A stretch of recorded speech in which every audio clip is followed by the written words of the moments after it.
দল হবে। 73 দলের ভিতরে কোন দলটা জান্নাতি হবে, কোন দলটা জাহান্নামী হবে? কোরআন তোমার কাছে আর কোনো খবর আসেনি? কোরআন বলে অবশ্যই আমার কাছে আরো খবর আছে। কোরআন বলে ঢুকো কোরআনুল কারীমের সূরা আলে ইমরান আয়াত নাম্বার 106, কোরআনুল কারীমের 3 নাম্বার সূরা। বলেন কয় নাম্বার? সূরা ফাতিহা, সূরা বাকারা, সূরা আলে ইমরান। আমার হাতে দেখতে পাচ্ছেন একটা তাফসীর, তাফসীরের একটা খণ্ড। কয় নাম্বার খণ্ড? 2 নাম্বার খণ্ড, তাফসীর ইবনে কাসির। এই তাফসীরটার নাম হচ্ছে তাফসীর ইবনে কাসির। বেশি দিন আগের লেখা না, মোটামুটি 700-750 বছর আগের লেখা। একটু ধরে করলাম মারহাবা। ইমাম ইবনে কাসিরের তাফসীর আমাদের জামাত ইসলামের ভাইরা, কওমি ভাইরা, আহলে হাদিস ভাইরা, এটার বাংলা ভার্সন, বাংলা অনুবাদ বিয়েতে, খতনায়, ওলিমায় বাংলাটা উপহার দেয় তাদের দলে নেওয়ার জন্য। সেই তাফসীর ইবনে কাসিরের আরবি কিতাব আমি আপনাদেরকে দেখাচ্ছি। সেই তাফসীর ইবনে কাসিরের 2 নম্বর খণ্ড, 2 নম্বর খণ্ডের ভিতরে সূরা আলে ইমরানের 106 নম্বর আয়াতের ব্যাখ্যা করতে গিয়ে হযরত ইমাম ইবনে কাসির রাহমাতুল্লাহ আলাইহি তিনি স্পষ্ট উল্লেখ করে দিয়েছেন। আমি কি বলবো? এবার কোন দলটা জান্নাতি আমি কি বলবো না? ইনশাআল্লাহ। এ দেখেন সূরা আলে ইমরান 106 নম্বর আয়াতের ব্যাখ্যা হযরত ইমাম ইবনে কাসির রাহমাতুল্লাহ আলাইহি তিনি উল্লেখ করতেছেন। বাবারে, হযরত ইমাম ইবনে কাসির রাহমাতুল্লাহ আলাইহি উল্লেখ করেন, আল্লাহ কোরআনুল কারীমের ভিতরে বলেন, ইয়ামা তাবিয়াদ্দু জুহুন, হাসরের ময়দানে উম্মতে মুহাম্মাদীর একদলের চেহারা হবে শুভ্র নূরানী, যাদের চেহারা থেকে নূর নূর চমকাতে থাকবে। বলেন আহলে সুন্নাত ওয়াল জামাতের কোন অনুসারী মারা গেলে তাদের চেহারা কি কুৎসিত হয় না নূরানি হয়ে যায়? আহলে সুন্নাত ওয়াল জামাতের যত ওলি আব্দাল, গাউস কুতুব, ওলি আব্দাল মারা গেছে আমাদের পূর্বে, তাদের দেখবেন মারা যাইতে দেরি, তাদের চেহারাটা নূরানি হতে দেরি নাই। আর গুস্তাকে রাসূল মারা যেতে দেরি, কষ্টে দেরি নাই, দুর্গন্ধ বের হতে দেরি নাই, চেহারাটা মলিন হতে দেরি নাই। আমার আল্লাহ বলছেন সূরা আলে ইমরান, আমি এখনো কোরআনে আছি, হাদিসে যাই নাই এখনো।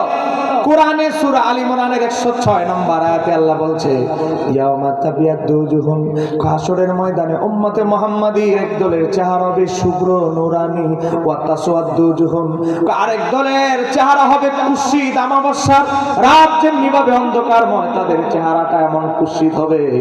কাদের চেহারা দলা হবে, কাদের চেহারা কালো হবে। জানার দরকার আছে না? আমাদের তাফসীর থেকে দেখাবো না, জামাত ইসলামের ভাইদের প্রিয় তাফসীর, আহলে হাদিস ও ওয়াহাবি ভাইদের প্রিয় তাফসীর থেকে আগে তাফসীরটা দেখাই। হযরত ইমাম ইবনে কাসির এই আয়াতের ব্যাখ্যা করতে গিয়ে বলতেছে, হিনা তাবিয়াদ্দু উজুহুন, হাসরের ময়দানে যাদের চেহারা থেকে নূর চমকাবে, ও সেই দলের নাম কি জানো? ইমাম ইবনে কাসির 750 বছর আগে লেখে, ও সেই দলের নাম আহলে সুন্নাত ওয়াল জামাত। আর একটু জোরে কর না মারহাবা। এ আলেম ওলামা ভাইরা, আপনারা বলেন আহলে সুন্নাত ওয়াল জামাত 3টা শব্দ আছে না নাই? বলেন আহলে সুন্নাত ওয়াল জামাত 3টা শব্দ আছে না নাই? ইমাম ইবনে কাসির তাফসীর ইবনে কাসির 2 নম্বর খণ্ড 92 নম্বর পৃষ্ঠা, দারুল কুতুবে ইলমিয়ার সাফায় 79 নম্বর পৃষ্ঠা 2 নম্বর খণ্ড। আর আমি যেটা বর্ণনা করছি সেটা মিশরি ছাপা, সেখানে এসেছে 2 নম্বর খণ্ড 92 নম্বর পৃষ্ঠার ভিতরে এসেছে, হাসরের ময়দানে যাদের চেহারা থেকে নূর চমকাবে সেই দলের নাম হলো আহলে সুন্নাত ওয়াল জামাত। ওয়া তাসওয়াদ্দু উজুহুন, কাদের চেহারা কুৎসিত হবে, বিশ্রী হবে, তারা হলো আহলিল বিদআতি ওয়াল ফিরকাতি। যত 72 ফিরকা আছে আমার আল্লাহ হাসরের ময়দানে তাদের চেহারাটা এমন কুৎসিত বানায়া দিবেন, এত কুৎসিত বানায়া দিবেন, যে কোনো ওলি আব্দাল, গাউস কুতুব, নবী রাসূল, শহীদ গাজীরা দেখা মাত্রই বুঝবে, আরে আরে এটা তো আমাদের এলাকার অমুকের পর অমুক জান্নাতের টিকিট বিতরণ করত, খারিজ হয়ে গিয়েছিল, ওয়াহাবি হয়ে গিয়েছিল। আল্লাহ তার চেহারাটা কত কুৎসিত বানিয়ে দিয়েছে, আমরা হাসরের ময়দানে ইনশাআল্লাহ অচিরেই দেখতে পাবো। জোরে বলেন ইনশাআল্লাহ। এটা আমি বলছি না, বলছে কে? এ বলেন বলতেছে কে? আল্লাহ উম্মতে মুহাম্মাদীর 2 ভাগ করতেছে হাসরের ময়দানে। কারণ দুনিয়াতে উম্মতে মুহাম্মাদী 73 দল হলেও আখেরাতে ৭৩ দল থাকবে না, আখেরাতে দল হবে দুইটা, জান্নাতি জাহান্নামী। জান্নাতি জাহান্নামী, ৭২ ফেরকা জাহান্নামী, আহলে সুন্নাত ওয়াল জামাত জান্নাতি। যেরকম মারহাবা বলেন, আখেরাতে দল হবে কয়টা? জান্নাতি আর জাহান্নামী। দুনিয়াতে দল আলাদা আলাদা, হারিজি অমুক অমুক অমুক দল খালি বাড়তেছে, বাড়তে বাড়তে এখন আরেক দল বের হয়েছে, এদের নাম হলো আহলে কোরআন। আহলে হাদিস দেখে দেখে আহাল শব্দটা রেখা হাদিস বাদ দিয়ে কোরআন ঢুকায়া নতুন আরেক দল, এদের নাম হলো আহলে কোরআন। আমরা হাদিসই মানি না, আমরা শুধু কোরআন। একটু জোরে কন্যা নাউজুবিল্লাহ। এ বলেন, নবীকে বাদ দিয়ে আল্লাহকে পাওয়া কি সম্ভব? নবীর অনুসরণ বাদ দিয়ে আল্লাহর অনুসরণ করা কি সম্ভব? এই আয়াতের ব্যাখ্যা করতে গিয়ে ইমাম ইবনে কাসির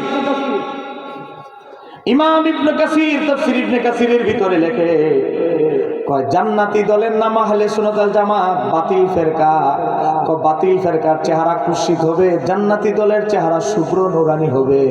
কয়টা? আমি ইমাম ইবনে কাসিরের ব্যক্তিগত ব্যাখ্যা নয়, কয় কার ব্যাখ্যা? কোন নবীর যুগ থেকে কিয়ামত পর্যন্ত উম্মতে মুহাম্মাদীর যিনি সবচেয়ে বড় মুফাসসির, ক্বালাহু, এই কওলটা হচ্ছে ক্বালাহু ইবনে আব্বাস রাদিয়াল্লাহু তাআলা আনহুমা। কোন নবীর যুগ থেকে কিয়ামত পর্যন্ত যিনি উম্মতের সবচেয়ে বড় মুফাসসির, এই হযরতে আব্দুল্লাহ ইবনে আব্বাস, তিনি এই তাফসীর করেছে। তাহলে যারা বলে আহলে সুন্নাত ওয়াল জামাত পরে আবিষ্কার হয়েছে, ইমাম মনীষীরা নাম দিয়েছে, আবিষ্কার করেছে, তাদেরকে বলবো তোমাদের গালে যে জুতার বাড়ি আমরা দেই নাই, তোমাদের বড় হুজুর ইমাম ইবনে কাসির দিয়েছে। তিনি উল্লেখ করেছে কোরআনের আয়াত, সূরা আল ইমরানের 106 নম্বর আয়াতের ব্যাখ্যা, আহলে সুন্নাত ওয়াল জামাত শব্দ নবীর যুগে সাহাবীদের যুগেই প্রতিষ্ঠিত ছিল। জোরে কন্যা মারহাবা। এবার দেখুন আরেকটা তাফসীর থেকে আপনাদেরকে দলিল দিচ্ছি। তাফসীর আদ-দুররুল মানসুর, নবম শতাব্দীর মুজাদ্দিদ ইমাম জালালউদ্দিন সুয়ুতী, যিনি জাগ্রত অবস্থায় আমার নবীকে ৭৫ বার দেখেছেন। একটু কি জোরে বলা যাবে সুবহানাল্লাহ? ইমাম সুয়ুতীর কিতাব থেকে একটা দলিল দিচ্ছি, বলেন না দিব? হক বাতিল তো আগে চিনতে হবে, এরপরে না আকীদা যাব। হক আকীদা কোনটা, বাতিল আকীদা কোনটা? দেখেন আপনাদেরকে দেখাচ্ছি। ইমাম জালালউদ্দিন সুয়ুতী তাফসীর লিখেছেন আদ-দুররুল মানসুর, খণ্ড নাম্বার 2, পৃষ্ঠা নাম্বার 291, দারুল ফিকর ইলমিয়া, বৈরুত লেবাননের ছাপা। এই একই আবার একটা তাফসীরে মাঝহারিতে আল্লামা কাজী সানাউল্লাহ পানিপতি 2 নম্বর খণ্ড 116 পৃষ্ঠার ভিতরে উল্লেখ করেছেন। আন ইবনে ওমর, হযরত আব্দুল্লাহ ইবনে ওমর থেকে বর্ণনা করেছেন কে? ইমাম দাইলামি খতিব বাগদাদি, আনি নবী সাল্লাল্লাহু আলাইহি ওয়াসাল্লাম ফি কাউলিহি তাআলা, আল্লাহর হাবিবের থেকে আব্দুল্লাহ ইবনে ওমর বর্ণনা করেছে, আব্দুল্লাহ ইবনে ওমরকে, যিনি সাহাবীদের মধ্যে 7 জন বড় মুফতির একজন, হযরত ওমরের শাহজাদা। এটা জোরে কোন মারহাবা। হযরত আব্দুল্লাহ ইবনে ওমরকে, হযরত আব্দুল্লাহ ইবনে ওমর হচ্ছে সাহাবীদের ভিতরে সবচেয়ে বড় মুফতি, 7 জনের ভিতরে একজন। সাহাবীদের ভিতরে যা সবচেয়ে বেশি বড় মুফতি ছিলেন যিনি, তার নাম আব্দুল্লাহ ইবনে মাসউদ। হযরত ওমর, হযরত আলী, আব্দুল্লাহ ইবনে মাসউদ, হযরত আব্দুল্লাহ ইবনে আব্বাস, আব্দুল্লাহ ইবনে ওমর, হযরত মায়েশা সিদ্দিকা, যায়েদ ইবনে সাবিত, এই 7 জন হচ্ছে সাহাবীদের ভিতরে সবচেয়ে বড় মুফতি, যারা বেশি বেশি ফতোয়া দিতেন। একটু জোরে কোন মারহাবা। আমার বাবারা ভাইরা, 7 জন সাহাবীদের ভিতরে সবচেয়ে বড় মুফতির একজন আব্দুল্লাহ ইবনে ওমর। হযরত আব্দুল্লাহ ইবনে ওমর বলে, আমি আমার নবীকে এই আয়াত তেলাওয়াত করে তাফসীর করতে শুনেছি। কোরআন নাজিল হয়েছে নবী রাহমাতুল লিল আলামিনের উপরে, সেই নবী তাফসীর করতেছেন। আমার নবী কওয়ালা, তিনি ইরশাদ করছেন, তাবিয়াদু জুহুন, হাসরের ময়দানে আমার উম্মতের ভিতরে যাদের চেহারা থেকে নূর চমকাবে। আমার নবী বলেন কি, আমি উম্মত, আমার উম্মত, আমি নবী তোমাদেরকে জানিয়ে দিচ্ছি, সেই দলটা হবে, সেই দলের নাম হলো আহলে সুন্নাত ওয়াল জামাত। তাফসীর কি আমি করতেছি না আমার নবী?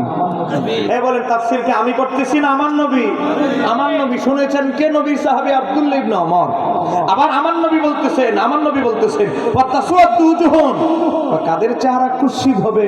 আমার নবী বলেন আহলিল বিদাই, যারা বাতিল 72 ফেরকা, নতুন যেই দলগুলোর আবিষ্কার হয়েছে সেই 72 ফেরকার চেহারা হবে বিকৃতি, কুৎসিত। আমি বলতেছি না, আমার নবী বলতেছে। নবী তাফসীর দুরুল মানসুর 2 নম্বর খণ্ড 291 পৃষ্ঠা, কিতাব খুলে দেখেন। হিম্মত থাকলে কিতাব নিয়ে আসো, কথা কোন না কেন ঠিক কিনা? আর পকেটে টাকা না থাকলে মোবাইলে পিডিএফ ডাউনলোড করে পড়ো, পিডিএফ এখন সব পাওয়া যায়, কথা কোন না কেন? ইন্টারনেট এখন মাগনা 10 MB 20 MB খরচ করলে তুমি ডাউনলোড করে পড়তে পারবা। আমি শুদ্ধ বললাম না ভুল বললাম যাওয়ার পরে না, তুমি এখনই নগদে যাচাই করে দেখো না, একটু জোরে কর না মারহাবা। রাগ করতেছেন আমার কথা? আমার এই সংক্ষিপ্ত আলোচনা থেকে আপনাদের এটা বোঝানোর চেষ্টা করছি, জান্নাতি দলটা আর সাফার জোরে জান্নাতি দল প্রতিষ্ঠিত হবে না। জান্নাতি দল কোনটা এটা কোরআন সুন্নাহ থেকে বের করে দেখাইতে হবে। আমরা দেখিয়েছি আহলে সুন্নাত ওয়াল জামাত একমাত্র নাজাতপ্রাপ্ত দল, এতে কোনো সন্দেহ বলেন, এতে কোনো সন্দেহ? নবীর আরেকজন সাহাবী, তার নাম হচ্ছে হযরত আবু সাঈদ আল খুদরি রাদিয়াল্লাহু তাআলা আনহু। তিনি বলেন একবার আন্না রাসূলুল্লাহ সাল্লাল্লাহু আলাইহি ওয়াসাল্লাম করা, আমার নবী একবার এই আয়াতটা তেলাওয়াত করলেন। কোন আয়াত? ওই যে একদলের চেহারা নুরানি হবে, একদলের চেহারা কুৎসিত হবে। নবী এই আয়াতটা আমাদের সামনে তেলাওয়াত করলেন। তেলাওয়াত করে কোয়ালা আমার নবী বললেন তাবিয়াতু জুহুন, হে আমার সাহাবীরা, যেই দলের চেহারা থেকে নূর চমকাবে হাসরে, সেই দলের নাম কি জানো? আমার নবী বলেন সেই দলের নাম আহলে সুন্নাত ওয়াল জামাত।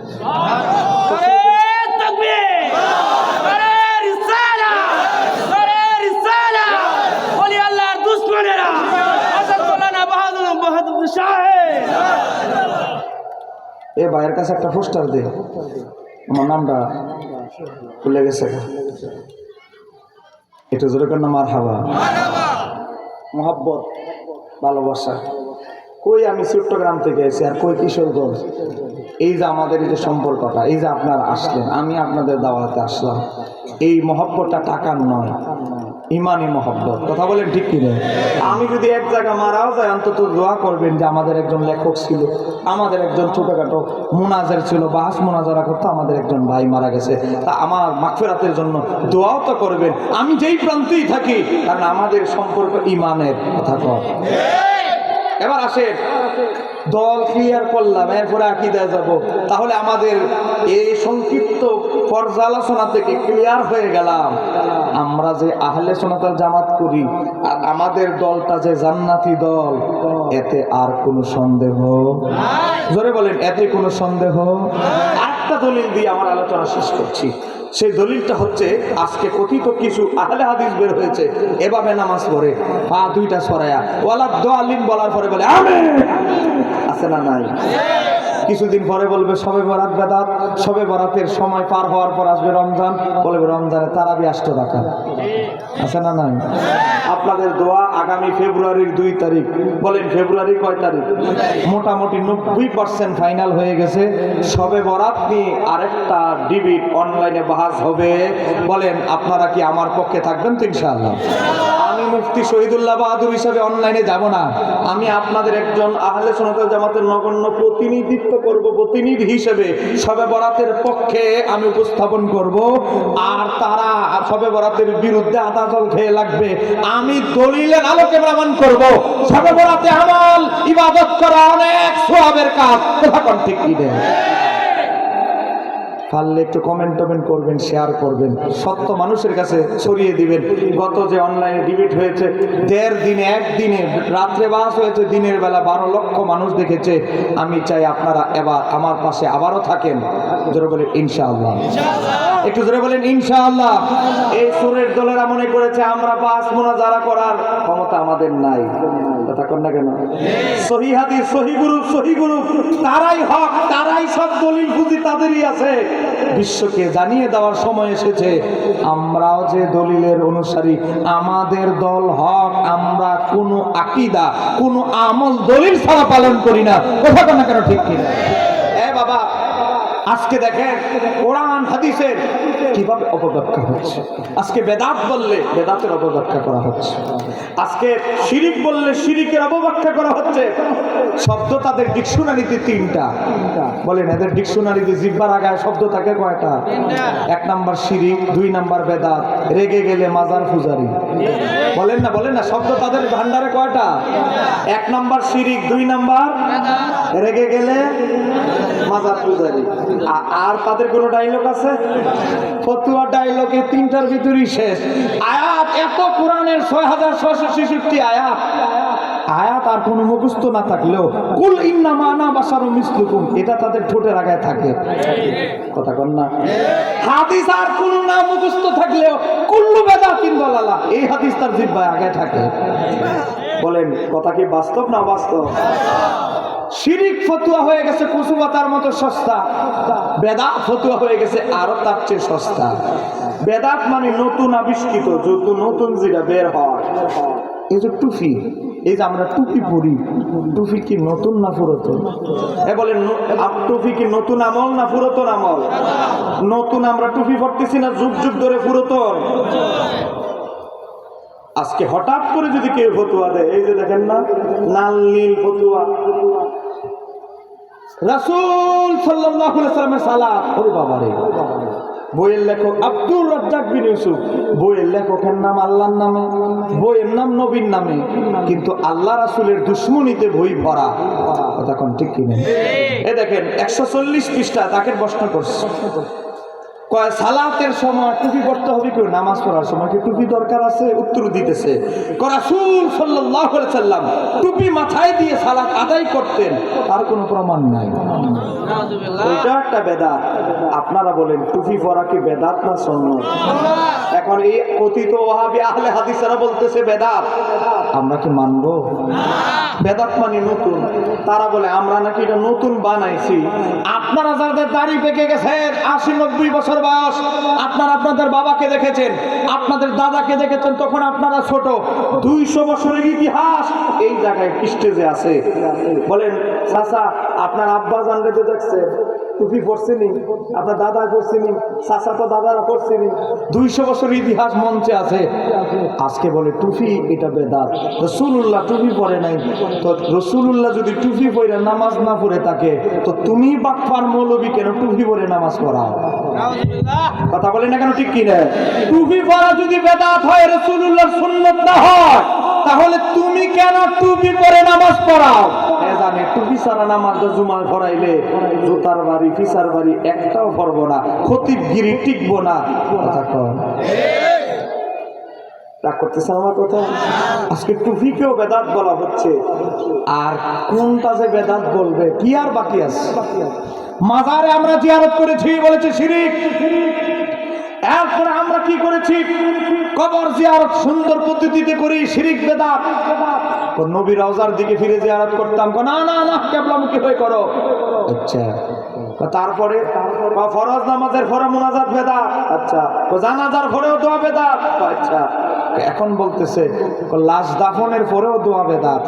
আচ্ছা লাশ দাফনের পরে বেদাত, ফরজ নামাজের পরে দোয়া বেদাত, জানাজার পরে দোয়া বেদাত, কবর জিয়ারতে দোয়া বেদাত, সব খালি বেদাত বেদাত। এখন বলতেছে লাশ দাফনের পরেও দোয়া বেদাত।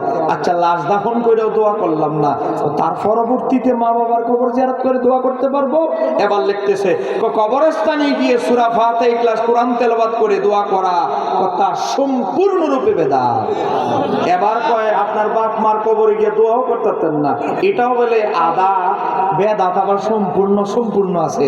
কিছুদিন পর পর এক একটা উল্টা পাল্টা মাল ভুয়া মাল ডেলিভারি দেয়, এই হালে হাদিসে না বলে এটা সম্পূর্ণরূপে বেদাত। বেদাত কি আবার সম্পূর্ণ আছে নাকি? আল্লাহই জানে এদের মাথার মাঝে কোন ইবলিসে। আর বাকিটা বললাম না। বাবা দেখেন আজকে দেখেন আপনার বাবা মার কবরের পাশে সূরা ফাতিহা ইখলাস পড়ে দোয়া করবেন, ওইটা 50% বেদাত না, ওইটা হলো সম্পূর্ণরূপে বেদাত। আমরা বলবো এটা বেদাত নয়, এটা সুন্নত। তোমাদের দৃষ্টিতে বেদাত, আমাদের কোরআন সুন্নাহ কিতাবে আসছে সুন্নত। তোমরা বেদাত বলতে থাকো আর আমরা সুন্নত মনে করে আমল করতে থাকি। আজকে কত অপব্যাখ্যা হচ্ছে। নবী, রাসূল, এই যে বিভিন্ন শব্দগুলো, এগুলোকে আপনি বাংলা অর্থ করে যাকে তাকে পদবি দেওয়া যাবে না।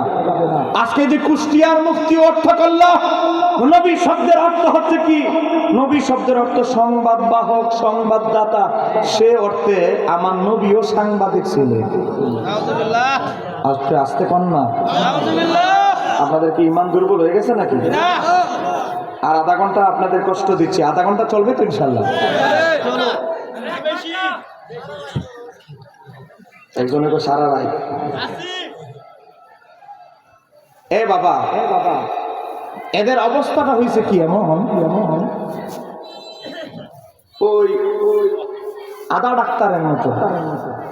গ্রামগঞ্জে এক ধরনের লোক ডাক্তার ছিল না, একজনের কাছে 3 মাস ছিল, ট্রেনিং দিয়ে ডাক্তারি শুরু করে দিচ্ছে। মাঝে মাঝে একটু জটিল রোগী আসলে বই পড়ে পড়ে ওষুধ দেয়। কতক্ষণ না আছে না না, অনেক হোমিও ডাক্তার দেখবে, এখনো পুরাপুরি শিখতে পারে না বেচারা, এখনো গবেষণা করে করে ট্রিটমেন্ট বের করে। তো এখন এক বেচারা তার মাকে নিয়ে গেছে ডাক্তারের কাছে। ডাক্তার তো 272 পৃষ্ঠা পড়ে বলে, আপনার আম্মার যে রোগ কিতাবে ডাক্তারি শাস্ত্রের বই লেখা আছে, এত বড় সিরিজ দিয়ে এই ওষুধ পোস্ট করতে হবে। বেচারা এত বড় গরুর ইঞ্জেকশন আমার মারে দিল, আমার মা তো মরে যাবে। ডাক্তার সাহেব আপনি এটা কি বলেন? ইহাই কিতাব, চিকিৎসা শাস্ত্রের কিতাবে লিপিবদ্ধ আছে। এক MA ফার্স্ট ছেলে আসছে ওষুধ নেওয়ার জন্য, আইসাতে এই আলোচনা চলতেছে। দেখি তো আপনার ডাক্তারি বইটা, উল্টে দেখে 272 পৃষ্ঠা লেখা আছে, সবই ঠিক আছে, তবে রোগী যদি গরু হয়। এই চিকিৎসা, এই ইঞ্জেকশন সবই ঠিক আছে, রোগী যদি কি হয়? গরুর চিকিৎসা মানুষের চালাচ্ছে। কারণ এত ফরসে এক পাতা পরে দৌড় দিছে, পরের পাতা যে বিশ্লেষণ কি আছে তার পরে নাই। এরকম এক প্রকার ডাক্তার আমাদের সমাজে এক সময় ছিল। দেখুন না কেন থাক আছে, আর কইেন না, পরে আবার ডাক্তারে তো আমাদের বাপ মারার জন্য হুজুর আইছে। এখন ওহাবীদের অবস্থা হয়েছে, ওই কুষ্টিয়ার নেতা জশ্নে জুলুস, ঈদ মিলাদুন নবী বেদাত শিরিক, কিন্তু ভোট চাওয়ার জন্য 400 মোটরসাইকেল দিয়ে র্যালি করা এটা জায়েজ। আর আমরা ইয়া রাসূলুল্লাহ বলে স্লোগান দেই জুলুসের দিন, এটা বেদাত। কারণ এটা নবী সাহাবীরা করে নাই। কিন্তু এই যে 400 মোটরসাইকেল নিয়ে ইসলাম কায়েমের নাম দিয়ে মোটরসাইকেলে বের হয়েছে, এটা বেদাত না, কারণ এটা নবী রাসূলরা করছে। এটাই তো বুঝাইতে চাচ্ছে। নিজেদের বেলা শোনো, আল্লাহ আমাদের আহলে সুন্নাত ওয়াল জামাত কোনো কিছু বললে দুই আনাও হয় না। এই বাটপারি ব্যবসা বেশি দিন চলবে না, কথা কোন ঠিক কিনা? দাওয়াত দিলে দিবেন, না দিলে নাই, হক কথা বলে যাচ্ছি। এই কথা বলে না কেন, ঠিক কিনা? অর্থ করতেছে নবী, অর্থ সংবাদদাতা। আর সংবাদ তো কতজনই দেয়, মাইকি কথা বলে একটি সুখ সংবাদ। এ বলেন আপনাদের এলাকায় মাইকি হয় কি হয় না? তো যে সংবাদটা দিল কি না নবী হয়ে যাবে নাকি? সংবাদ দিলেই যদি নবী হয়ে যায়, তাহলে নাউযুবিল্লাহি মিন যালিক, মাআল্লাহ কোটি কোটি বহু বর্ণ নবী দাবিদার হয়ে যাবে। নবী শব্দের অর্থ সংবাদদাতা। তো সংবাদটা কিসে, এটা তো বুঝতে হবে। এই দেখেন, আপনাদেরকে দেখাচ্ছি, আমার হাতে একটা কিতাব দেখতে পাচ্ছেন। এই কিতাবটির নাম হচ্ছে আল মাওয়াহিবুল লাদুনিয়া, দারুল কুতুব ইলমিয়া বৈরুত লেবাননের ছাপা। বেশি দিন আগের না, মোটামুটি 550 বছর আগের লেখা। জোরে কন্যা মারহাবা। ছাপার জোরে কথা নয়, দলিল এখানে। চট্টগ্রাম গিয়ে দলিল দিব, ওই ওয়াজ আমি করি না। দলিল যা দিব নগদ, ওয়াজ হবে নগদ, দলিল হবে নগদ, জবাব হবে নগদ। কথা কম। ইমাম কাসসালানী নবী শব্দের ব্যাখ্যা করছে, মাখুজাতুন মিনান নাবা, নাবা শব্দ থেকে নির্গত, হুয়াল খাবারু, এর অর্থ হচ্ছে সংবাদ, সংবাদ বাহক, সংবাদদাতা। এর দূরেই পড়ছে ওহাবী, এ পরের লাইন আর পরে নাই, ওই গরুর ডাক্তারের চিকিৎসার মতো। এখন দেখেন ইমাম কাসসালানী বলে কিসের সংবাদদাতা, কিসের সংবাদ, সংবাদটা কিসের? দুনিয়াতে তো কত মানুষ কত সংবাদ দেয়। ইমাম কাসসালানী বলে এর ব্যাখ্যা হচ্ছে আল্লাহ, নিশ্চয় আল্লাহ, আতলাহু আলা গায়বিহি, আল্লাহ নবীদের কাছে অদৃশ্যের গায়েবের সংবাদ প্রকাশ করে, আর নবীরা তাদের জাতির কাছে ওই অদৃশ্যের গায়েবের সংবাদ প্রকাশ করে। এজন্য নবীদেরকে বলা হয় সংবাদদাতা, মানে অদৃশ্যের গায়েবের সংবাদদাতা। একটু জোরে কন্যা মারহাবা। এরপরে তিনি বলছে আলামু আন্নাহু নাবিয়্যু ওয়া ইয়াকুনু নাবিয়ান। দেখো ইমাম কাসতালানী উল্লেখ করেছে 550 বছর আগে নবী মানে হচ্ছে অদৃশ্যের সংবাদদাতা। জোরে কোন না মারহাবা। আরেকটা আছে, এটা তো 550 আরো 400 যোগ করতেছি, 950 বছর আগের কিতাব ইমাম কাজী আয়াদের লেখা আশ-শিফা, যাকে বলা হয় শিফা শরীফ। সেই শিফা শরীফের ভিতরে এসেছে নবী নবুয়তের ব্যাখ্যা করতেছে মাকুজাতুল মিনান নাবা, নাবা শব্দ থেকে নির্গত, হুয়াল খবর এর অর্থ হচ্ছে সংবাদ, ওয়াল মানা কিসের সংবাদ, এর মর্মান্ত হচ্ছে আল্লাহ তাআলা, নিশ্চয়ই আল্লাহ তাআলা আতলাহু আলা গায়বিহি, আল্লাহ নবীদের কাছে অদৃশ্যের গায়েবের সংবাদ প্রকাশ করে, আর নবীরা সেই গায়েবের সংবাদ দেয়, মানে নবীরা অদৃশ্যের গায়েবের সংবাদদাতা। এই অর্থে নবীদেরকে নবী বলা হয়। যেরকম না মারহাবা। এবার আসেন 29টা ডিকশনারি অভিধান এখানে আছে। 29টা ডকুমেন্ট দিতে পারবো না কারণ সময় কম। একটা অভিধান দিচ্ছি, বাংলাদেশের সবচেয়ে বড় কওমি মাদ্রাসা হাটাজারিতে ওইটা পাওয়া যায়। বাংলাদেশের সবচেয়ে বড় সুন্নি মাদ্রাসা চট্টগ্রাম জামে আহমদিয়া সুন্নি আলিয়াতেও পাওয়া যায়, জামাতের মাদ্রাসায়ও পাওয়া যায়। এমন একটা অভিধান, এমন একটা অভিধান। এই ভলান্টিয়ারের কাজটা কি? মানুষ গেটে ঢুকতেছে না, মানুষ মনে করতেছে জায়গা নাই, এগুলো একজন লোক ঢুকাই দাও, সিফা সাফা যেদিকে ফাঁকা আছে। নতুন ভাইরা আসছেন যেহেতু ওয়াজ শোনার জন্য আসেন, সামনে কিছু ফাঁকা জায়গা আছে, সামনে বসেন, সামনে এসে বসেন, পিছনে কোনো জায়গা নাই, সামনে এসে বসেন, সামনে। আপনার আওয়াজ করবেন না, আপনার ইশারা দিবেন, ইশারা ওয়াজের পরিবেশ নষ্ট করবেন না, মনোযোগ। একটা অভিধান মানে ডিকশনারি, যেটা ওয়াহাবিরাও পড়ে, সুন্নিরাও পড়ে, শিয়ারাও পড়ে, মাঝে মাঝে কাদিয়ানিরাও পড়ে, সবাই পড়ে। সে কিতাবের নাম হচ্ছে আল মুনজিব, আরবি ডিকশনারি। সে আল মুনজিব কিতাবের 366 পৃষ্ঠায় নবী কারে বলে লেখা হয়েছে, নবী মানে কি আখবারু আনিল গায়বি, যিনি গায়েবের সংবাদ দেয়। যিনি কিসের সংবাদ দেয়? স্পষ্ট লেখা হচ্ছে আখবারু আনিল গায়বি, যিনি গায়েবের, আখবার মানে সংবাদদাতা, তারই কয় নবী। আর সাংবাদিক আপনাদের কটিয়াদি বাজারে, কি বাজার একটা ফেলাই দিয়ে জানি আসলাম, গচিহাটা বাজারে সিফা সাফাই ঘুরে সংবাদ নিজে বানাইয়া টেলিভিশনে জমা করে, ওটা প্রকাশ করে। ওই সাংবাদিকের নিজের বানানো সংবাদের সাথে আমার নবীর সংবাদের সাথে যে তুলনা দেয়, বলেন তার কি ঈমান শুদ্ধ আছে? আর একটু জোরে বলতে হবে, শুদ্ধ আছে। এজন্য আমি বাংলাদেশে ওই কুষ্টিয়ার বক্তার বলেছি, তার যত অনুসারী আছে তার অনুসারীদেরকে পর্যন্ত চ্যালেঞ্জ দিচ্ছি, নবী শব্দের অর্থ সাংবাদিক নয়। সাংবাদিক বলে সে কুফরি করেছে। আমি প্রমাণ করব 29টা অভিধান থেকে, 29টা তাফসীরের কিতাব থেকে নবী শব্দের অর্থ গায়েবের সংবাদদাতা, নবী শব্দের অর্থ মানে সাংবাদিক নয়। একটা বাতিলপন্থীও আমার চ্যালেঞ্জ গ্রহণ করতে পারে নাই। দৈনিক সমকালের একজন সাংবাদিক আজাদ ভাই সিলেটের, এদের বড় হুজুরে ফোন দিচ্ছে যে বেশি বেশি ফটর করে, নামের আগে একটা ডক্টর লাগাইছে আবুল কালাম আজাদ বাসার, তারে ফোন দিছে, ও এখন তো মাহফিলের সিজন, আমি তো ব্যস্ত। আর বাহাদুর সাহেব, আব্বাসী সাহেব, আমির হামদারে ফতুয়া দিতে জাহান্নামে ফাটায় দেখ, আমাদের কিছু আসে যায় না। মানে কিভাবে পাশ কেটে ফালায়া যাবে, হিম্মত যদি থাকে আসো, আমাকেও 20 মিনিট সময় দেওয়া হবে, তোমারও 20 মিনিট দেওয়া হবে। আমারও যদি 10 মিনিট কথা বলার সুযোগ দেওয়া হয়, তোমাকেও 10 মিনিট কথা বলার সুযোগ দেওয়া হবে। বা সমান ভাগ করে সময় নির্ধারণ করা হয়, তোমার সময় তুমি কথা বলবে, আমার সময় আমি কথা বলবো। তুমি যে তোমার হুজুর যে বলেছে তোমার মৌলবী, তোমার মৌলবী কিছুদিন পর একটা সিনেমার নায়িকার নাম পাবলিশ করে, কথা কোন না কেন ঠিক কিনা, যুবকরে বুঝায় এখন কোন নায়িকাটা বেশি সুন্দরী, কথা কন না কেন। আবার সুন্দরী তো বলে, আবার বলে আল্লাহর কথা চিন্তা করে ওই নায়িকার দিকে তাকাইলে নাকি বহুত বড় সওয়াব হবে।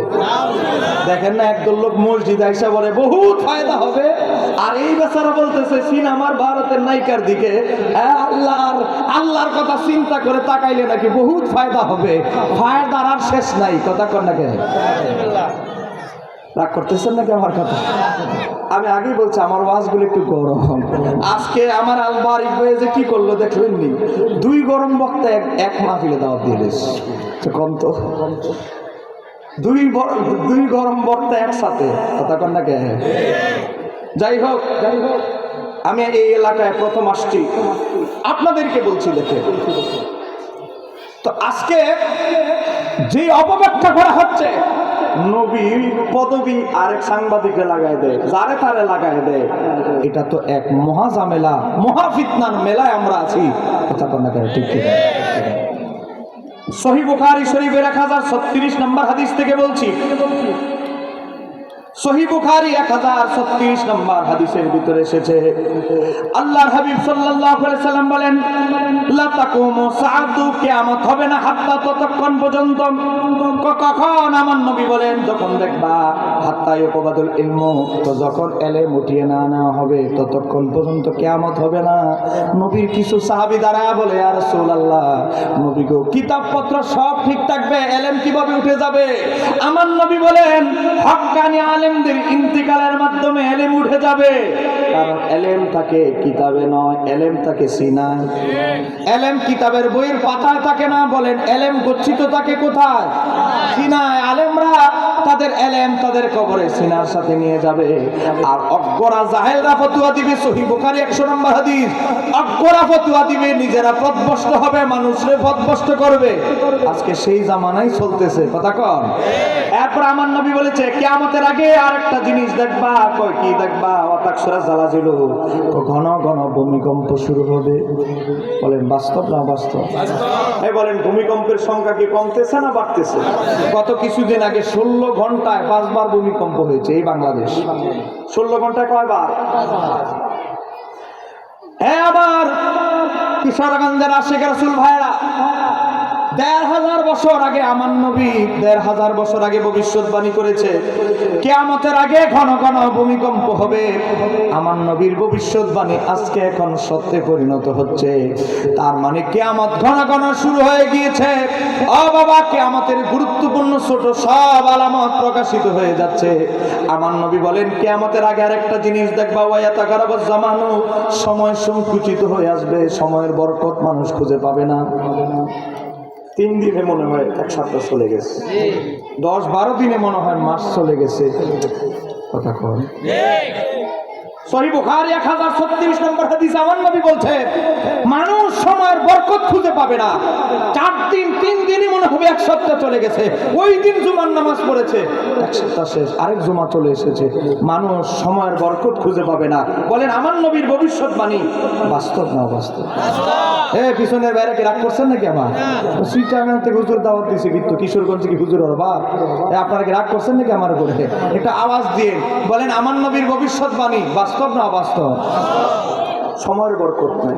এখানে দাঁড়িয়ে পাতা অনেক মুরব্বী আছে, তারা আজ থেকে 20 থেকে 30 বছর আগে তারা ফজরের নামাজের পরে কাজে বের হতো, সকাল 10টার মাঝে মোটা অঙ্কের কাজ সেরে ফেলতো, কথা কন। আর সকাল 10টা এখন চায়ের গ্লাস টাকা, চায়ের কাপ হাতে নেয়। সকাল 10টা এখন আমাদের সকাল হয়, কথা কন। আর সকাল 10টার মাঝে আমাদের বাপ চাচারা মুরব্বীরা মোটা অঙ্কের এক কাজ করে ফেলতো, কথা কন না কেন? আমার নবী বলে, কিয়ামতের আগে আরেকটা জিনিস দেখবা। কয় কি? ওয়াতাজহারাল ফিতানু, চতুর্দিকে ফিতনা ফাসাদে ভরে যাবে। সুফির বেদাত বলে, কবরের কাছে, বাপ দাদার কবরের কাছে দোয়া করবেন বেদাত বলে। এই কথিত আহলে হাদিসরা বলে, আপনার বাবা মার কবরের সামনে গিয়ে দোয়া করবেন, দাফনের পরে হাত তুলে মুনাজাত। শরীয়তে তার কোনো ভিত্তি নাই। কয় আজকে আপনার বাবা মারা গেছে, কবরের পাশে গিয়ে দোয়া করবেন, বলে ভিত্তি নাই, বেদাত।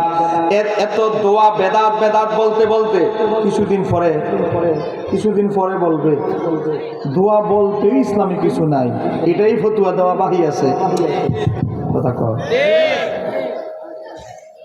আমরা যদি বলি নবীর হায়াতুন নবী, এদের অ্যালার্জি খাইজানি শুরু হয়ে যায়, কথা কন। 1900 বক্তার নাম 1990, বলেন বক্তার নাম 1990, এখন আবার 1992 গেছে। কিছুদিন আগে বলতেছে দে দে পাল তুলে দে, এটা বলতে গিয়া বলে থামো, এটা আমাদের গান। এই বেদাতিরা আমাদেরকে বলে, বেদাতিরা চুরি করছে আমাদের থেকে। এটা আমি 1982-তে গাইছিলাম, 1990 থেকে 82-তে গেছে। কোন সময় যে তার জন্মের আগে এই কাজ করছি বলে ফেলে, আল্লাহ ছাড়া কেউ জানে না। মনে রাখবেন, যারা গোস্তাকে রাসূল নবীর শানে বেয়াদবি করে, এদের মাথাকে আউলায়া জাউলায়া দেয় শয়তান। কারণ 72 ফেরকার মাথায় বসে আছে শয়তান, 72 ফেরকার পরিচালনা করে শয়তান। এজন্য মাঝে মাঝে কি বলে নিজেরাই বুঝে না, পরে ক্ষমা চায়। কথা কন না কে? যেই কথা বলতেছিলাম, চতুর্দিকে সুন্নতকে বলা হচ্ছে বেদাত, বেদাতকে বলা হচ্ছে সুন্নত। এই ভবিষ্যৎবাণী আমার নবী 1500 বছর আগে করে গিয়েছেন। আমার নবীর সাহাবী আব্দুল্লাহ ইবনে আব্বাস রাদিয়াল্লাহু তাআলা থেকে বর্ণিত হাদিসে এসেছে, লা ইয়াতি আলান নাসি জামানুন, মানুষের মাঝে এমন কোন জামানা আসবে না, এমন কোন জামানা আসবে না, সেই জামানা ইল্লা আহদাসু ফিহি বিদআতান, বেদাত আবিষ্কার করবে না, সুন্নতকে বলবে বেদাত, এমন কোন জামানা নাই, আসবে না। তারপরে কি হবে? ওই জামানায় ফিতনা ফাসাদের জামানায় ওয়া আমাতু ফিহি সুন্নাতান, আমার সুন্নতকে মেরে ফেলা হবে। হাত্তা তাহিয়াল বিদআউ, বেদাতরে জিন্দা করবে, সুন্নতরে বলবে বেদাত, আর তাদের নবসংস্কৃত বেদাতরে বলবে সুন্নত। আমার বেদাতকে দাফন, সুন্নতকে দাফন করে দিবে, বেদাত চালু করবে। চলতেছি কি চলতেছে না? কথা বলে না কেন? চলতেছি কি চলতেছে না? চলতেছে। নিজেদের বেলা 16 আনা, আমাদের বেলা 2 আনাও না। কথা কর না কেন? এই দেখেন, আমার হাতে একটা বই দেখতে পাচ্ছেন, এই বইটির নাম হচ্ছে ফাজায়েলে হজ। বলেন না, বইটার নাম ফাজায়েলে, আর একটু জোরে বলেন না, ফাজায়েলে হজ। এটা আমরা লিখি নাই, লিখেছে কে? তাবলীগ জামাতের ভাইরা। তাবলীগী কুতুবখানা 50 বাংলা বাজার, ঢাকা। লেখককে মাওলানা জাকারিয়া সাহারানপুরি, ইলিয়াস মাওয়াতির আপন ভাতিজা, তাবলীগ জামাতের প্রতিষ্ঠাতা। এরপরে অনুবাদ করছে মাওলানা সাকাতুল্লাহ, ওনাদের। এবার আসেন, তাবলীগী কুতুবখানা ঢাকা। এই বইয়ের ভিতরে এসেছে, এই বইয়ের ভিতরে এসেছে হযরত আবু বকর সিদ্দিক রাদিয়াল্লাহু তাআলা। নাম শুনছেন না আপনারা? বলেন, ইসলামের কয় নাম্বার খলিফা? বলেন না, কয় নাম্বার? 1 নাম্বার। হযরত আবু বকর সিদ্দিক রাদিয়াল্লাহু তাআলা ইন্তিকালের আগে একজন প্রতিনিধি পাঠালেন, ও প্রতিনিধি, তুমি আমার মেয়ে আয়েশার কাছে যাও, উম্মাহাতুল মুমিনিন, সে আল্লাহর হাবিবের বিবি আয়েশার কাছে যাও, তাকে গিয়ে বলো, আল্লাহর হাবিবের রওজা মোবারকের পাশে যদি একটু জায়গা হয়, আমি আবু বকরের জন্য একটু জায়গা হবে নি, একটু অনুমতি নিয়ে আসো। অথচ নিজের মেয়ে, কিন্তু এই জায়গায় নিজের মেয়ে পদবি চলবে না, কেননা আমার আয়েশা সিদ্দিকা হচ্ছে নবীর একজন বিবি। আমার নবীর রওজা হয়েছে মা আয়েশা সিদ্দিকার হুজরায়, এই জন্য আবু বকর সিদ্দিক আমার নবীর মেয়ে, আমার নবীর বিবি মা আয়েশা সিদ্দিকা থেকে অনুমতি নিতে হচ্ছে। আমার নবীর বিবি মা আয়েশা সিদ্দিকা চোখের পানি ছেড়ে দিলেন।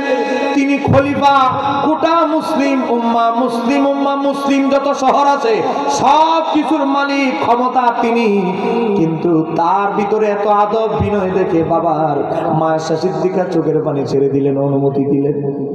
অনুমতি দেওয়ার পরে আমার নবী প্রথম খলিফা হযরত আবু বকর সিদ্দিক হযরত আলীকে ডাকলেন। বলে, কারে ডাকলেন? আলীকে। এত সাহাবী থাকতে হযরত আবু বকর হযরত আলীকে ডাকছেন, কারণ পৃথিবীতে যত পুরুষ মানুষ ছিল, নবীর যত সাহাবী ছিল, মা আয়েশা সিদ্দিকাকে জিজ্ঞাসা করা হয়েছিল, যত পুরুষ আছে, পুরুষের ভিতরে নবীর যত সাহাবী, যত মুসলমান পুরুষ মানুষ ছিল, সবচেয়ে বেশি নবী কারে ভালোবাসতেন? হযরত মা আয়েশা সিদ্দিকা বলে, সে ব্যক্তি হচ্ছে আলী ইবনে আবি তালেব। একটু জোরে বলেন সুবহানাল্লাহ। হযরত আবু বকর সিদ্দিক মৃত্যু সজ্জায় আলীরে ডাকলেন, আলী, আমি আবু বকরের যখন মৃত্যু হবে, আমার লাশটা যখন খাটিয়ায় আনা হবে, আমার কবরটা করবে আমার আল্লাহর হাবিবের রওজার পাশে, কিন্তু ততক্ষণ পর্যন্ত আলী দাফন করবে না। আমি জানি আমার নবী সবচেয়ে তোমারে বেশি ভালোবাসে। ও আলী, আল্লাহর হাবিবের রওজা মোবারকের পাশে আমার খাটিয়ায় আমার লাশটা নিয়ে, ও আলী, তুমি আল্লাহর হাবিবের কাছে অনুমতি প্রার্থনা করবে। আল্লাহর হাবিব যদি রওজা মোবারক থেকে অনুমতি দেয়, তাহলে আমি আবু বকরকে আল্লাহর হাবিবের পাশে দাফন করবে। হযরত আলী রাদিয়াল্লাহু তাআলা আল্লাহর হাবিবের রওজা মোবারকের পাশে হযরত আলী রাদিয়াল্লাহু তাআলা বলতে লাগলেন, ইয়া রাসূলুল্লাহ, নবী গো, আপনার বন্ধু, আপনার দুস্থ, আপনার বন্ধু আবু বকরকে আপনার পাশে ঘুম পাড়ায় দিতে চাই। আপনি যদি অনুমতি দেন তাহলেই কেবল আবু বকরকে আপনার পাশে দাফন করা হবে। তাবলীগ জামাতের কিতাব ফাজাইল হজ 149 পৃষ্ঠার ভিতরে রয়েছে। তখন ভিতর হইতে আওয়াজ আসিল, মানে নবীর রওজার ভিতর থেকে আওয়াজ আসিল, দুস্থকে ইজ্জত ও ইহতিরামের সহিত সম্মানের সাথে আমার বন্ধুকে আমার নিকট পৌঁছায়া দাও।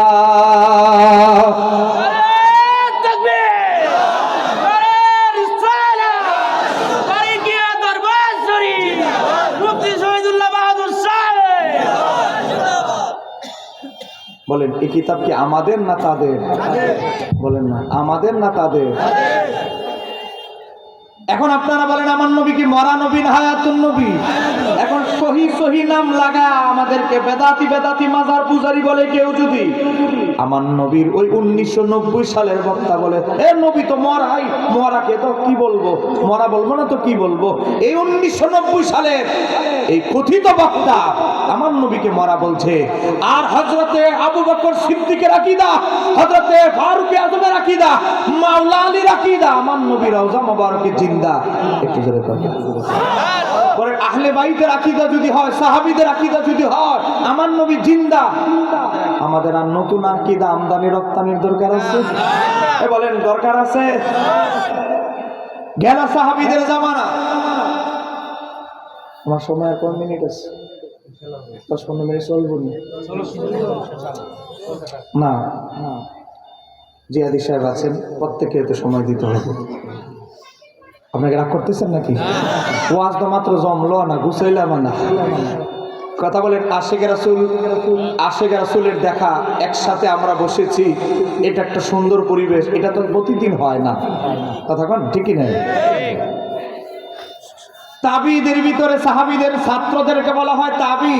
বলেন, সাহাবীদের ছাত্রদেরকে বলা হয় তাবি। তাবিদের ভিতরে সবচেয়ে বড় তাবি যিনি ছিলেন, তার নাম হচ্ছে সৈয়দ ইবনুল মুসাইয়িব রাহমাতুল্লাহ আলাইহি। ইয়াজিদ মদিনা শরীফে আক্রমণ করলো। মদিনা শরীফে আক্রমণ করে 3000 সাহাবীকে হত্যা করেছে তার বাহিনী। 1000 মহিলাদেরকে দর্শন করেছে। কোন কোন কিতাবে এসেছে আরো বেশি, 1000 মহিলার কাছাকাছি শুধু গর্ভবতী হয়েছে এজিদের এই খারাপ কুলাঙ্গার বাচ্চাদের দর্শনের কারণে। একটু জোরে বলেন না হুজুরাল্লাহ। সেই এজিদকে, সাহাবীদের হত্যাকারী সেই এজিদকে যারা মুসলমান মনে করে, খলিফা মনে করে, আমরা বলবো তারা হলো এই যুগের এজিদের রূহানি সন্তান।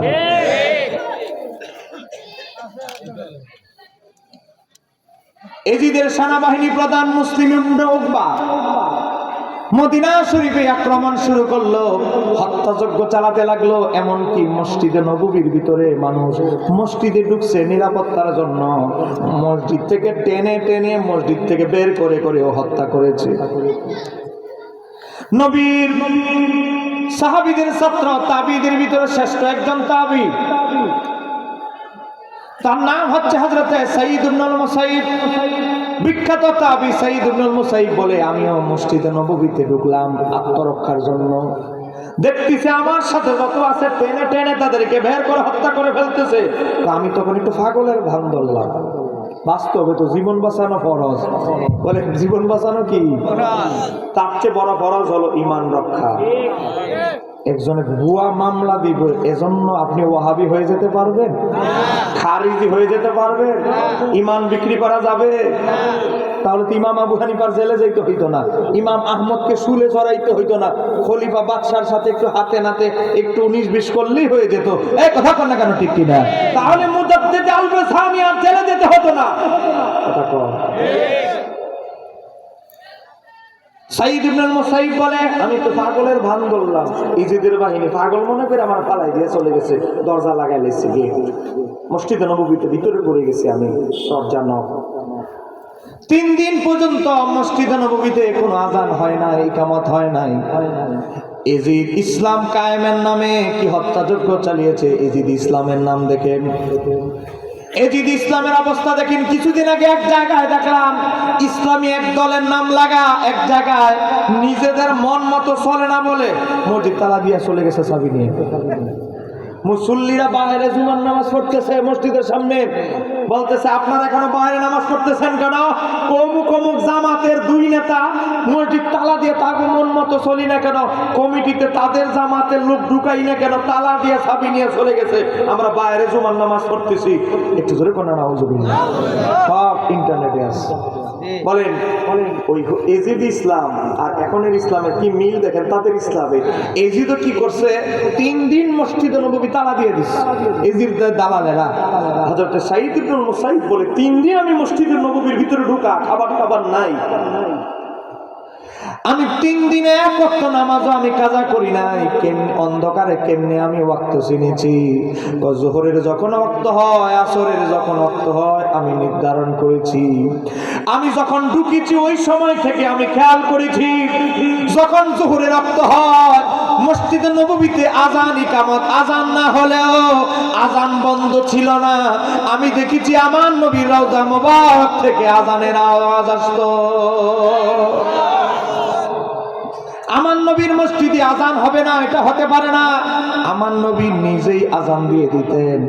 ও আমার বাবারা ভাইয়েরা, তাবলীগ জামাতের ভাইদের কিতাবের ভিতরে 150 পৃষ্ঠার ভিতরে এসেছে ইকামতের প্রত্যেক নামাজের সময় আজান এবং ইকামতের শব্দ নবীর রওজা মোবারক থেকে শুনতে পাইতাম। একটু জোরে বলেন মারহাবা।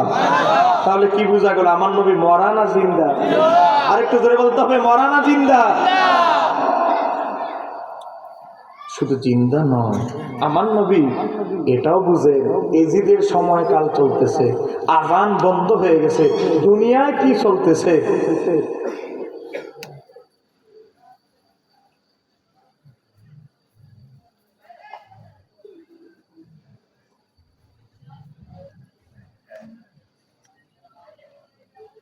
বুঝেন না? সময়টা তো একটু জানতে হয়, যেহেতু বক্তা তো আরো আছে। আমার প্রত্যেকের লিমিট সময়। আমি কি আর 10-15 মিনিট কিছু বলতে পারবো ইনশাআল্লাহ? হ্যাঁ বলেন, আপনাদের কি অনুমতি আসেনি? এবার আসে।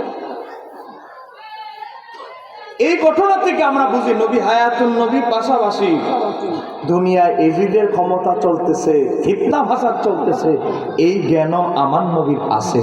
একটু জোরে কন্যা মারহাবা। আরেকটা ঘটনা আপনাদেরকে বলছি, বলবো আপনাদের ঈমান মজবুতের জন্য কথাগুলো বলছি। এটা আমাদের বই নয়, তাবলীগ জামাতের বইয়ের ভিতরে আরেকটা ঘটনা আছে। সেই ঘটনাটি হচ্ছে নবীর একজন আওলাদ, তার নাম হচ্ছে ইমাম রাফাই, যিনি নবীর বংশধর। বলেন নবীর কি বংশধর? একই জামানায় নবীর 2 নক্ষত্র, একজন হযরত গাউসে পাক আর একজন হচ্ছে ইমাম রাফাই, দুইজনই আওলাদে রাসূল। জোরে কোন মারহাবা। এই দেখেন তাবলীগ জামাতের বইয়ের 140 থেকে 141 পৃষ্ঠা ছবি তুলে নিয়ে যাবে। এই বইয়ের ভিতরে এসেছে, এই কিতাবের ভিতরে তারা উল্লেখ করেছে ইমাম রাফাই রহমাতুল্লাহ আলাইহি নবীর শানে কিছু নাতে রাসূল লিখেছেন, আরবি ভাষায় নাতে রাসূল লিখেছেন। হজ করতে গিয়েছেন মক্কায়, মক্কা থেকে মদিনায় এসেছেন, আমার নবীর রওজা মোবারক জিয়ারত করতে যাবেন। মদিনা শরীফের গভর্নরকে বললেন, আমি আল্লাহর হাবিবের একজন আওলাদ বংশধর, আমাকে গেট খুলে নবীর রওজা মোবারকের সামনে নিকটে গিয়ে নবীর রওজা মোবারক জিয়ারত করার অনুমতি দেন। আমি অনুমতি দিলেন মদিনার গভর্নর, যেহেতু আপনারা আওলাদের রাসূল, আপনাদের স্পেশাল মর্যাদা। একটু সুবহানাল্লাহ। হযরত ইমাম রাফাই রাহমাতুল্লাহ আলাইহি আল্লাহর হাবিবের রওজা মোবারকের সামনে, আল্লাহর হাবিবের রওজা মোবারকের সামনে মুহাব্বতের নজরানা পেশ করতে লাগলেন কান্না জড়িত কণ্ঠে। আল্লাহর হাবিবের আওলাদ ইমাম রাফাই নবীর রওজা মোবারকের সামনে কাসিদা দুরুদ সালাম, কাসিদা নাতে রাসূল পড়া যখন শুরু করলেন, দেখেন নাতে রাসূলের কিছু কলি এখানে উল্লেখ আছে। আল্লাহর হাবিব তার আওলাদের ইশক প্রেম দেখে আমার নবী এত বেশি খুশি হয়ে গেলেন, আল্লাহর হাবিব তার রওজা মোবারক থেকে তার ডান হাত মোবারককে বের করে দিলেন।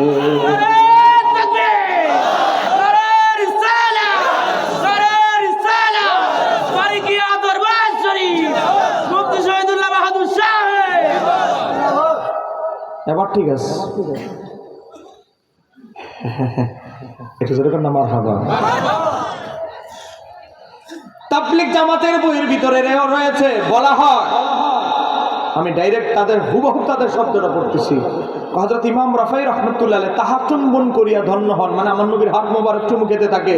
বলা হয়, ইতিহাসে আছে, বলা হয় সেই সময় মসজিদে নববীতে 90,000 লোকের সমাগম ছিল, সকলেই বিদ্যুতের গতিতে নবীর হাত মোবারকে চুমু খেতে থাকে।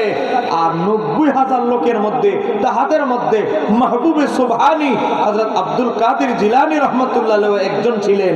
একটু জোরে কর না মারহাবা, একটু জোরে বলেন না সুবহানাল্লাহ। গাউসে পাকও ওই 90,000 ব্যক্তিদের একজন ছিলেন, যিনি আমার নবীর রওজা মোবারক থেকে হাত মোবারক বের করে দেওয়া হয়েছিল, আর আমার নবীর হাত মোবারকে চুমু খেয়েছিলেন। একটু জোরে কর না সুবহানাল্লাহ। এখন আপনারা বলেন আমার নবী মরা না জিন্দা? আর একটু জোরে বলেন। এখন তো আমি দলিল দিলাম, এবার আপনাদেরকে যুক্তি দিচ্ছি, ইমানই যুক্তি, ইমান মজবুত হওয়ার যুক্তি। আপনারা বলেন নবীর মেরাজ সত্য না মিথ্যা? আমি আশেকের রাসূল শ্রোতা চাই, ক্যান্ডেল হাউস ভরপুর শ্রোতা হলে হবে না, নবীর আশেক শ্রোতা আমি চাই। আপনারা বলেন আমার নবীর মেরাজকে কেউ যদি অস্বীকার করে ইমান থাকবে? আমার বাবারা ভাইরা, সহিহ মুসলিম হাদিস নম্বর 2372, হযরত আনাস ইবনে মালিক থেকে বর্ণিত, আমার নবী বলেন, মারাতু আলা মুসা, আমি যখন মেরাজে বাইতুল মুকাদ্দাসে যাচ্ছি, মুসা নবীর মাজারের পাশ দিয়ে আমি নবী যখন যাচ্ছিলাম বোরাকে চড়ে, আমি দেখলাম মুসা আলাইহিস সালাম ওয়া হুয়া কায়িমুন ইউসাল্লি ফি কবরিহি, মুসা নবী তার মাজারে দাঁড়ায়া দাঁড়ায়া তিনি নামাজ আদায় করতেছে। আবার আমার নবী বলছে, সহিহ মুসলিম হাদিস নাম্বার 162, আবার আমি যখন বাইতুল মুকাদ্দাসে গেলাম, যে মুসা নবীর তার কবরে দেখলাম, সে মুসা নবী আমার নবীর পিছনে ইক্তেদা করার জন্য ইন্তজার করতেছে। বলেন মেরাজ হয়েছে এক রাত, বলেন মেরাজ হয়েছে কয় রাত? এক রাতের ভিতরে কবরেও দেখলেন, বাইতুল মুকাদ্দাসেও দেখলেন। এবার নবী চলে গেলেন 6 নম্বর আকাশে। 6 নম্বর আকাশে গিয়ে দেখে কি, যেই মুসা নবীর মাজারে দেখলেন, বাইতুল মুকাদ্দাসে দেখলেন, সে মুসা আলাইহিস সালাম 6 নম্বর আকাশে দরজার পাশে হেলান দিয়ে অপেক্ষা করতেছে, আমার নবী কখন ঢুকবেন আর আমার নবীকে কখন মারহাবা বলবেন। নবী ঢুকতে দেরি, মুসা আলাইহিস সালামের মারহাবা বলতে দেরি নাই। এখন আপনারা বলেন মুসা আলাইহিস সালাম কি 3 জন না 1 জন? আর একটু জোরে বলেন 3 জন না 1 জন? তো মুসা আলাইহিস সালামের কবরে দাফন করা হলো, উনি কবরেও জিন্দা নামাজ পড়তেছেন, বাইতুল মুকাদ্দাসও আমার নবী দেখলেন, আবার একই মেরাজের রাতে 6 নম্বর আকাশেও দেখলেন। মুসা নবী যদি একজন হওয়ার পরেও এক রাতে 3 জায়গায় চলে যেতে পারেন, সেই ক্ষমতা আছে, আমার নবীর ক্ষমতা কি কমে গেল? বলেন বনি ইসরাইলের প্রধান নবী মুসা আলাইহিস সালাম, বলেন ইহুদিদের নবীর চাইতে কি আমার নবীর ক্ষমতা কমে গেছে নাকি? এটা বললে এই বেদাতি, আরে কই থেকে হুজুর দাওয়াত দিছে? হ্যাঁ, খালি গীবত বলে গেছে, খালি গীবত, ওয়াজ তো নাই, দলিল কোরআন হাদিস নাই, আমরা নাকি শুধু গীবত গাই। আপনারা বলেন এখন পর্যন্ত যতগুলো কথা বললাম, দলিল স্যার একটা কথা বলছি? কথা কন। এখন আপনারা বলেন মুসা আলাইহিস সালাম ইন্তেকালের পরে 3 জায়গায় থাকতে পারে, এতে কোনো আপত্তি নাই। যদি কয় অমুককে আমি নবী হাজির হয়ে গেছে, আশেকদের সামনে উপস্থিত হয়ে গেছে, না না না না, এটা শিরক, এটা শিরক। কে বলছে? বইয়ের নাম বিভ্রান্তির অবসান। ওরে বাবা, বিভ্রান্তির অবসান করতেছে লেখক মাওলানা নুরুল ইসলাম অলিপুরি। বলেন কি ফুরি? আপনাদের এদিকে তো ভাজা ফুরি বেছে নাকি? ডাই ফুরি আছে না? আচ্ছা, এই ফুরি না, আবার অলিপুরি। অলিপুরি সাহেব বই লেখছে, আমার অবাক লাগে, উনাকে বলা হয় সুলতানুল মুনাজিরিন। উনি বলে মুনাজের আজম। ওরে বাপ রে বাপ, মুনাজের আজম টাইটেল দিছে আবু লাহাবের ঈদে মিলাদুন নবী। আমরা ঈদে মিলাদুন নবী পালন করি, ঈদে মিলাদুন নবী নাকি আবু লাহাব পালন করছে। তারা বলে ঈদে মিলাদুন নবী আবিষ্কার হয়েছে 600 সালে, আবার কয় আবু জাহেলের ঈদে মিলাদুন্নবী পালন। তাহলে আবু জাহেল তো নবীর যুগের লোক, বোঝা গেল ঈদে মিলাদুন্নবী নবীর যুগে ছিল। তবে আবু জাহেল পালন করছে, আবু জাহেল তো নবীর যুগের লোক, কথা কন না? তাহলে বোঝা গেল নবীর যুগে ঈদে মিলাদুন্নবী ছিল, তবে কে পালন করছে এটা নিয়ে মতনাক্য, কথা কন না? তো 600 সালে বলো কেন? বলে এত বড় বাটফারি আর কিছু আছে, কথা কন না? ঈদ মিলাদুন্নবী মানে নবীর জন্মদিন, মানে বাংলা কথা জেনারেল লাইনে যারা বুঝেন আর কি। ঈদ মিলাদুন্নবী মানে কি? নবীর জন্মদিন। জন্মদিনে আনন্দিত হওয়া, খুশি হওয়া। প্রত্যেকটা মানুষ তার জন্মদিনে একটা আনন্দ বোধ করে যে এই দিন আমি দুনিয়ায় আসছি। কথা বলেন সত্য না মিথ্যা? আজকে দেখেন আমরা নবীর জন্মদিন পালন করি, আদা জল খায়া রবিউল আউয়ালের 1 তারিখ থেকে আন্দোলন শুরু হয়ে যায়।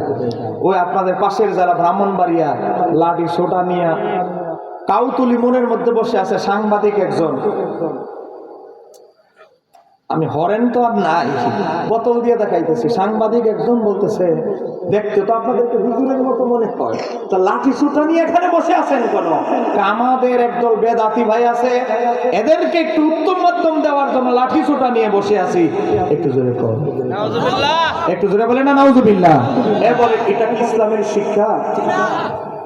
দেখেন আমার নবী কি বলেছেন, একজন প্রকৃত মুসলমান হচ্ছে সে যার জিহ্বা থেকে হাত থেকে অপর মুসলমান নিরাপদ। তাদের কাছে কি অন্য মুসলমান নিরাপদ? নিরাপদ। আপনাদেরকে আমি বোঝানোর জন্য বলছি, নবীর জন্মদিন পালন করে বেদাত বেদাত বেদাত বলে আমাদের কওমি ভাইরা, আমাদের ওয়াহাবি ভাইরা এক বোতল পানি শেষ হওয়ার পর আবার পানি খায়া গলা শুকিয়ে গেলে খাইয়া তারপরে বলে বেদাত বেদাত। আমি আপনাদেরকে দেখাচ্ছি একটা বই,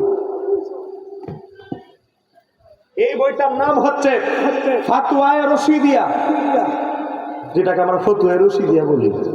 বলেন এই বইয়ের নাম ফাতওয়ায়ে কি? রশিদিয়া। আমরা লিখছি না, লিখছে কুতুবে রব্বানি মাওলানা মুফতি রশিদ আহমদ গাঙ্গুহি। কে? এই যে সরমনাই ফজলুল করিম, ফয়জুল করিম, দুই যে ভাই ফিসা কদমবুসি করার সিঁড়ি। কয়েকদিন আগে দেখলাম এক নেতা ফয়জুল করিমের, ফেরাজাউল করিমের এক নেতা সালাম করতেছে, কদমবুসি করতেছে। নেতায় করলে যায়, পাবলিকে কদমবুসি করলে সিঁড়ি। বলে এক মুখে 2 রকম ফতোয়া, এটা কি ভালো আলেমের লক্ষণ? ইন্টারনেটে সার্চ দিয়ে দেখে নিবেন, নাহলে আমার মোবাইল আছে ভিডিওটা। দেখেন রশিদ আহমদ গাঙ্গুহিকে সরমনাই দরবারের প্রতিষ্ঠাতা মাওলানা সৈয়দ আসাদ, তার পীর কারি উজানির ইব্রাহিম সাহেবের পীর রশিদ আহমদ গাঙ্গুহি, রশিদ আহমদ গাঙ্গুহিকে হেফাজতের সাবেক আমির আহমদ শফি সাহেবের পীর হুসাইন আহমদ মাদানির পীরের নাম হচ্ছে এই রশিদ আহমদ গাঙ্গুহি। 2 খণ্ড একটা ফতোয়ার কিতাব লিখেছে, ফাতওয়ায়ে রশিদিয়া। এটা খণ্ড নাম্বার 2, ভাই ঠিক আছে? 2 নাম্বার খণ্ড, 346 পৃষ্ঠা। প্রশ্ন করছে জন্মদিন পালন করার বিধান কি? নবীর জন্মদিন পালন করা শিরিক বেদাত। এখন দেখেন কি ফতোয়া দেয়। জন্মদিন পালন করার বিধান কি? 707 নম্বর প্রশ্ন। উত্তর, জন্মদিন পালন করা বৈধ।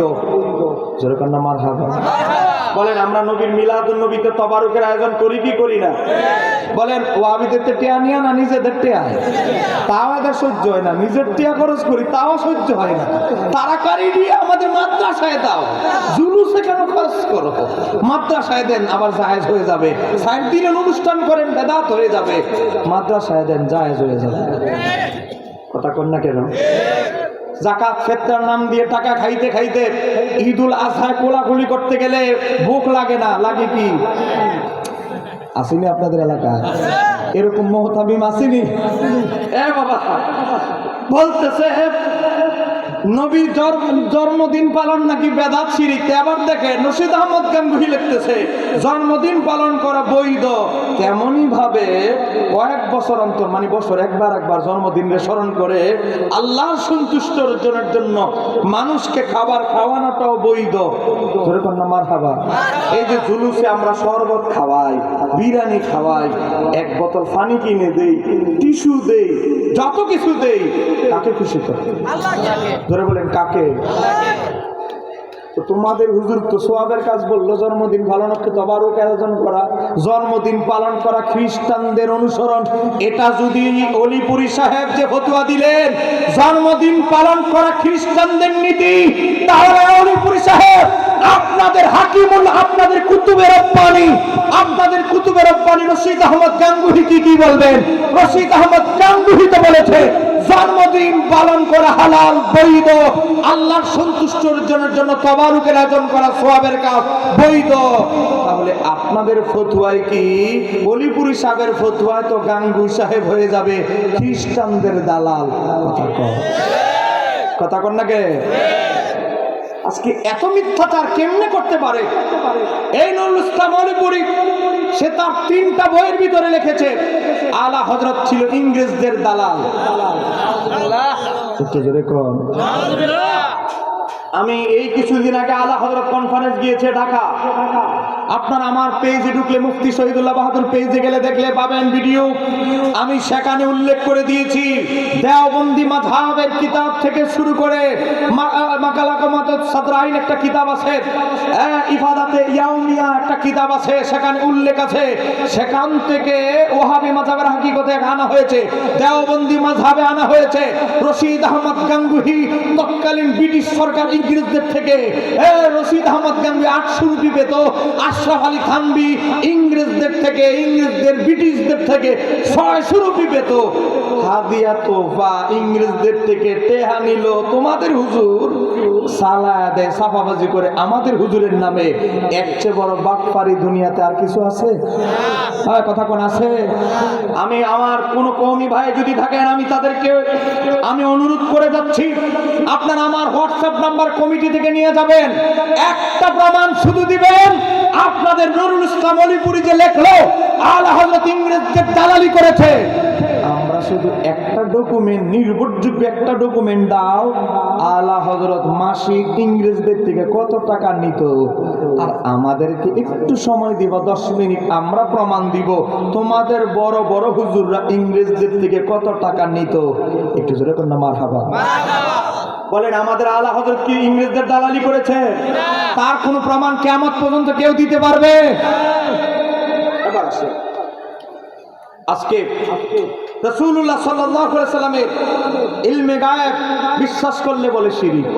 বলেন, বলে কি বলে না? কথা কন না, বলে কি বলে না? তো ইলমে গায়েব বিশ্বাস করলে শিরক। আমরা মাজার বানালে বলে মাজার পূজারী। আমি 2টা বিষয় সামান্য মুখতাসার ক্লিয়ার করে আমার আলোচনা শেষ করছি। আপনাদেরকে ঘোষণা দিচ্ছি, কারো যদি সম্ভব হয় এই 2টি কিতাব নেওয়ার চেষ্টা করবেন। আমার লেখা সহজ পদ্ধতিতে সহিহ নামাজ শিক্ষা, এই বইয়ের ভিতরে আমি 300 পৃষ্ঠা এই বইয়ের ভিতরে প্রথমে দিয়েছি কালেমা। একদল এজিদ বের হয়েছে, তারা বলে লা ইলাহা ইল্লাল্লাহ, এরপরে আর কালেমা নাই। জোরে কন্যা নাউজুবিল্লাহ। একদল কালেমা চুরি করছে, আবার আরেক দল কালেমার মাঝে আরেকজনে ঢুকিয়ে দিছে, লা ইলাহা ইল্লাল্লাহ জিতবে, আবার দাড়ি পাল্লা আছে না নাই? আর আরেক দল বলে লা ইলাহা ইল্লাল্লাহ, তারপরে আর ইল্লাল্লাহ, আর কোন কালেমা নাই, শেষ। এরপরে আর কালেমা নাই, এইটুকুই শেষ। এই দেখেন কথিত আব্দুর রাজ্জাক বিন ইউসুফ, সে তার এই বইয়ের 63 পৃষ্ঠায় লিখেছে আল্লাহর পাশে নবীর নামে যে আমরা কালেমা যোগ করেছি মসজিদে লিখি, এটা নাকি শিরক। জোরে কোন নাউজুবিল্লাহ।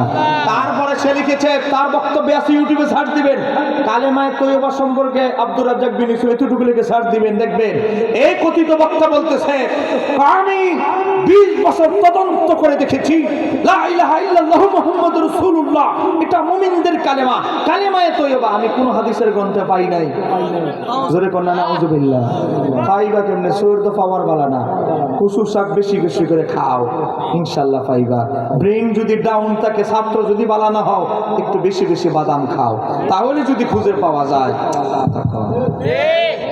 তা করতেছেন নাকি? আজকে দেখেন আল্লাহর পাশে নবীর নাম, এটাই বলে শিরক। শিরক আজকে কত সস্তা হয়ে গেছে। আমি এই বইয়ের ভিতরে প্রথমে দিয়েছি কালেমা, আল্লাহর পাশে নবীর নাম লেখা বৈধ কি অবৈধ এখানে আলোচনা করেছি। লা ইলাহা ইল্লাল্লাহু মুহাম্মাদুর রাসূলুল্লাহ কালেমার উপরে আলোচনা, ওযু, গোসল, তায়াম্মুম, 5 ওয়াক্ত নামাজ, ফরজে কিফায়া নামাজ, ওয়াজিব নামাজ, সুন্নতে মুআক্কাদা, যত নফল নামাজ আছে এখানে আছে। শবে বরাত, শবে মেরাজ, লাইলাতুল কদর, সবে বরাত, বিশেষ করে একটা নামাজ আছে 215 পৃষ্ঠা। এই 215 পৃষ্ঠা নামাজ, আমার হাতে সময় নেই, কয়েক মিনিট, 8-10 মিনিট সময় আছে, মনোযোগ। 215 পৃষ্ঠা একটা নামাজ আছে। কেউ যদি এমন বিপদে পড়ে যান, কেউ আপনারা সাহায্য করছে না, ভুয়া মামলা দিয়া জেলে ঢুকিয়ে দিছে, কোনো উকিল নাই, 3টা মেয়ে বিয়ে দিতে পারছেন না, ঋণ কিস্তি একটা শেষ আরেকটা শুরু হয়ে যায়, এমন যদি কেউ এমন বিপদে পড়ে যান, আমি তাদেরকে বলবো কিতাব কিনতে না পারলে কোনো অসুবিধা নেই, ছবি তুলে নিয়ে যাবেন। 215 পৃষ্ঠা 4 রাকাতের একটা নামাজ আছে। এই 215 পৃষ্ঠার ভিতরে এই নামাজটা পড়বেন। এই দেখেন, সরাসরি আল্লাহর সাহায্য পাওয়ার সালাত, এটা পড়বেন। যে কোনো সূরা দিয়ে 4 রাকাত একটানা পড়বেন, 3 বার দুরূদ শরীফ পড়বেন, 3 বার এই দোয়াটা পড়বেন, ইয়া ওয়াদুদ ইয়া জাল আরশিল মাজিদ ইয়া ফাআলুল লিমা ইউরিদ আসআলুকা বিইজ্জাতিকা আল্লাতী লা তুরামু। একটু কঠিন আছে, একটু বারবার পড়তে পড়তে সহজ হয়ে যাবে। উচ্চারণ দেওয়া আছে, অর্থ দেওয়া আছে, পড়ার পর মুখে মালিশ করবেন। নবীর সাহাবী হযরতে আনাস ইবনে মালিক বলে, তুমি আমলটা করতে দেরি, নবী বলেছে আমলটা করতে দেরি, চতুর্থ আকাশ থেকে আল্লাহ 4 জন ফেরেশতা পাঠাবে, যতক্ষণ না তার বিপদ দূর না হবে ততক্ষণ পর্যন্ত ফেরেশতারা রিপ্লাই আকাশে ফিরে যাবে না। একটু জোরে বলেন না সুবহানাল্লাহ। আমাদের মহিলারা আজকে আমল করেন, সেজদায় পড়ে দেখেন, ইবাদতের ভিতরে, নামাজের ভিতরে কত পাওয়ার। আরেক এখানে 46টা দুরূদ দেওয়া আছে, দুরুদে শিফা, দুরুদে নারিয়া, ধনভাণ্ডার বৃদ্ধির জন্য, রিজিক বৃদ্ধির জন্য দুরুদ 268 পৃষ্ঠা। যারা পেরেশানিতে আছেন 266 পৃষ্ঠা, যাদের বাচ্চাদের স্মরণ শক্তি ভালো না 266 পৃষ্ঠা, এই দুরুদটা পড়বেন। আর একটা বই আলা হযরতের লেখা, আমরা বাংলা অনুবাদ করেছি। পিতামাতা, স্বামী স্ত্রীর, শিক্ষকদের অধিকার। আপনার স্ত্রীর প্রতি আপনার কয়টা অধিকার, স্ত্রী আবার স্বামীর উপরে কয়টা অধিকার, আপনার মা বাবার প্রতি কি অধিকার, মা বাবা